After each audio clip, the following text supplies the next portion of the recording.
আসসালামু আলাইকুম দর্শক, এটা ধনেপাতা। আমাদের গ্রাম অঞ্চলে এগুলো হয়। আমরা অনেক সময় এগুলো অবহেলা করি। আপনি জানেন যে ধনেপাতার কত উপকার আছে।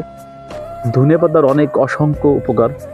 আপনারা এই শীতের সিজনে, এই ধনেপাতার সিজনে ধনেপাতা বেশি বেশি খাবেন। আল্লাহ যে সিজনে যে যে সবজিগুলো, যে ফলগুলো আল্লাহ আমাদের দান করেন, সেগুলো আমাদের কম বেশি খাওয়া উচিত সাধ্য অনুযায়ী। দর্শক, ধনেপাতার কী কী উপকার আছে এটা আপনাদের আজকে বলবো।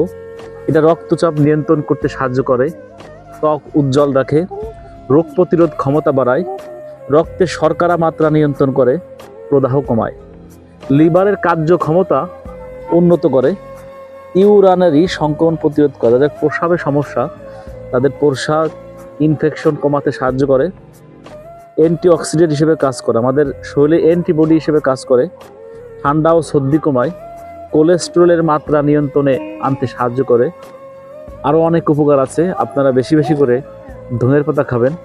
ধনের পাতার সিজন চলে গেলে কিন্তু আপনারা এই উপকারগুলো আর পাবেন না। তাই যখন যে সিজনে যে ফলগুলো, যে সবজিগুলো হয়, আপনারা এগুলো বেশি বেশি খাওয়ার চেষ্টা করবেন। ধন্যবাদ সবাইকে।